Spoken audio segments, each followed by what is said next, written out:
Skip to the 30-second mark if you're just here for the ranking. Today we are going to be doing a ranking of all the mainline Five Nights at Freddy's games.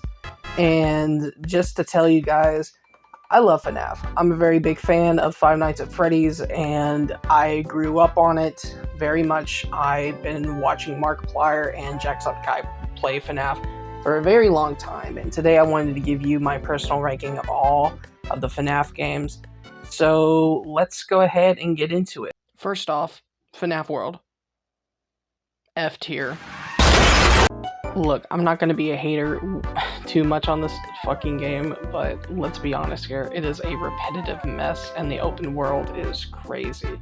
I hate the turn-based combat. It is repetitive, and the first time Scott Coughing went into this turn-based style is just horrendous, and I'd rather be surviving a plane crash shot down by Trevor Phillips than playing this game. The complete repetitiveness of the combat is just crazy, and I absolutely hated the combat. It was just an overall terrible mess and a terrible game. Please don't play it. Oh, FNAF AR, E tier. Sometimes phone games are just not the answer for good horror. FNAF AR was a phone game that came out a long time ago, which I haven't even really played all that much, but it did have a cool concept where you would search for the animatronics and the souls of everybody on your phone, but it wasn't as good. It's just another trashy FNAF game.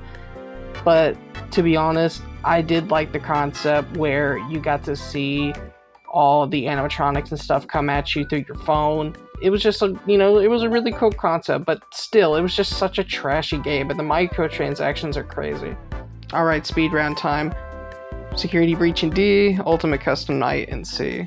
Now, you may ask, why do I feel the same way about these two games? Well, I'll tell you. I know a lot of people are going to disagree with me on this one, but I thought Security Breach was kind of mid, and to be honest, I miss the traditional style of FNAF. I miss the original style.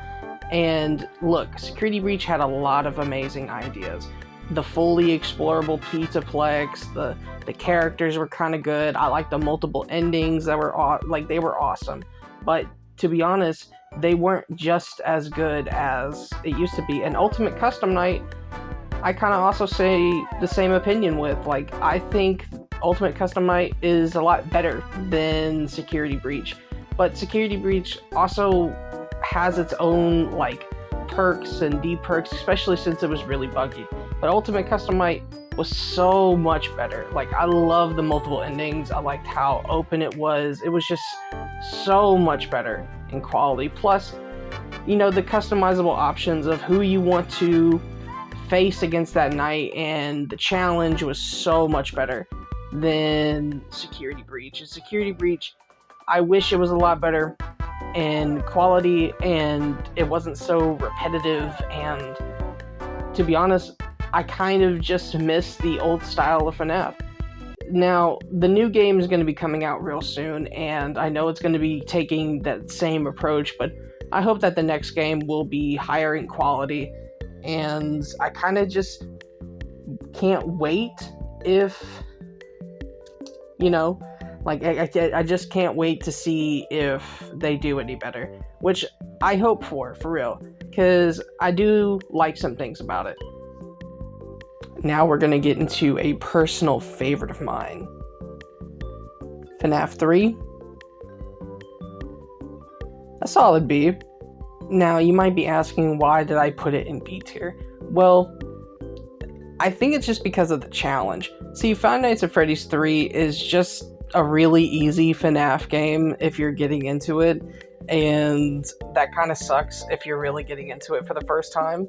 But there's so many awesome qualities to this game. Like, for once, I really love the aesthetic of the haunted house amusement park type feeling. I also like the main villain. William Afton is in this game. He's a very important role. We finally get to meet him and see him in his full character, if I could say that. And you can't even talk about this game without even talking about the spring lock failure, one of the best things to happen in the series. Like, look at this. It's such an amazing scene. The only thing that holds this game back is just the lack of challenge. Even though the game is aesthetically pleasing, the game does not have a challenge to it. It needed more animatronics when it first came out, and the spirits are not that fun to go up against. But besides that, I do love Five Nights at Freddy's 3. So let's go ahead and talk about the next one, FNAF 4. FNAF 4, B tier as well. Bro, I'm gonna be completely honest. I think FNAF 4 is just a way better FNAF 3. It has the challenge, it has the more animatronics. Aesthetically, it's even better. Plus, the story is so much better in FNAF 4. And to even bump it up to a much higher degree, if I want to talk about it, it's much more scarier, to be honest. Like, I have more fun playing FNAF 4 than I did FNAF 3. And you can't forget about a little known meme, the Bite of 87. Alright, what do we got next here? Oh, FNAF VR. B tier, I kind of liked it. To be honest, I thought FNAF VR was actually kind of fun. I really like the gameplay of it though. You get to play all your favorite FNAF games in VR. It's that simple. And not only that, but if you don't have a VR, it's a whole different experience. You don't have to have a VR to play it.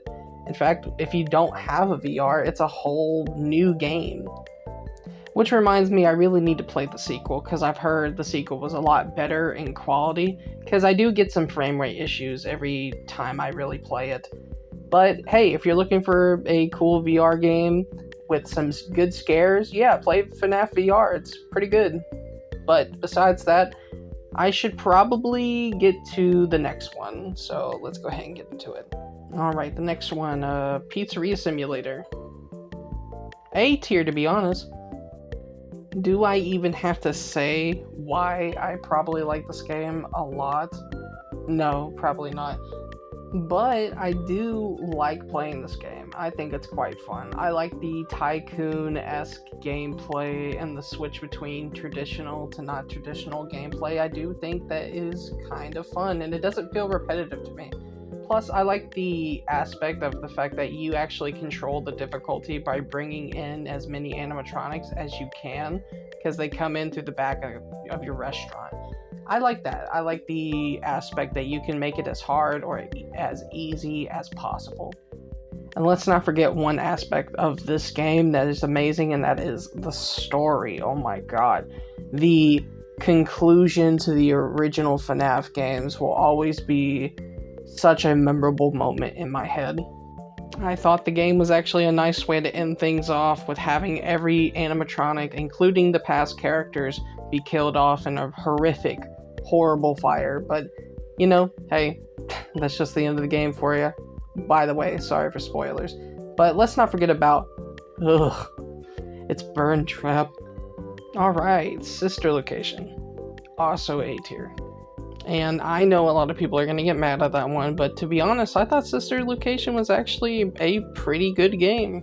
Now, this was the first FNAF game to be actually more story-focused than a lot of the other FNAF games, which that's fine. I thought it was a fine story. It wasn't, like, too bad. A lot better than most, but to be honest, I thought the story was just completely fine. But to be honest, there are a couple of things that I do not like about this one. Like, for instance, the scooping aspect of it. I thought it was just, like, extremely confusing, and I don't know how this fits into the lore. Don't ask me. It's just super weird. It was a really weird time period to be a FNAF fan during this time, especially during the scooping incident. But I do like the fact that after you get done with the main story, you actually get an extra few nights where you get to play in a more traditional mode, where you get to play in this, like, camera room, and you get to play like it's FNAF 1 and FNAF 2. I thought that was awesome. I thought it was a really good way to end the game. Plus, it's kind of an awesome surprise. You get that awesome, like, little conclusion to the game. and I don't know, it was just a really good game. I don't know why a lot of people hate it as much as other people do, but I do enjoy Sister Location more than some. But hey, that's just my opinion. Ooh, we got a heavy hitter. FNAF 1 instant S tier. What can I say that has not already been said? FNAF 1 is the peak of Five Nights at Freddy's. It is pure peak. You got so much awesomeness in this fucking game. And plus, it's the game that started it all. It gave us the traditional gameplay, it gave us the best atmosphere, it gave us the best animatronics.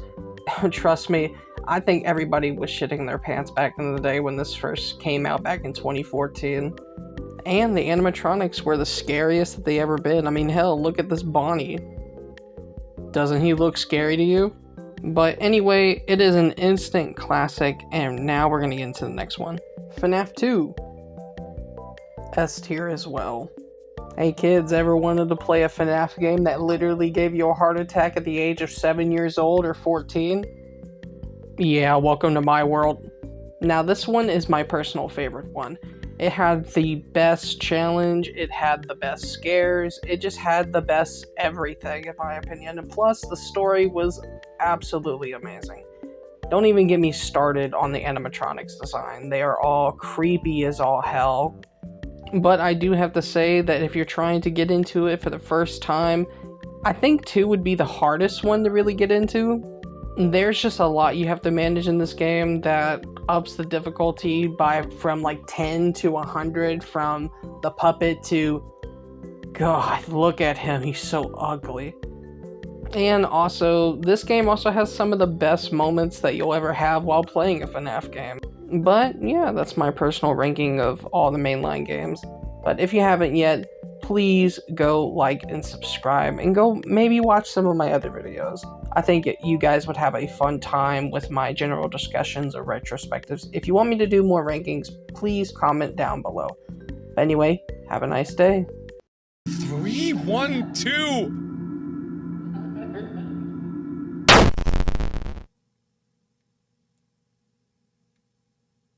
Was that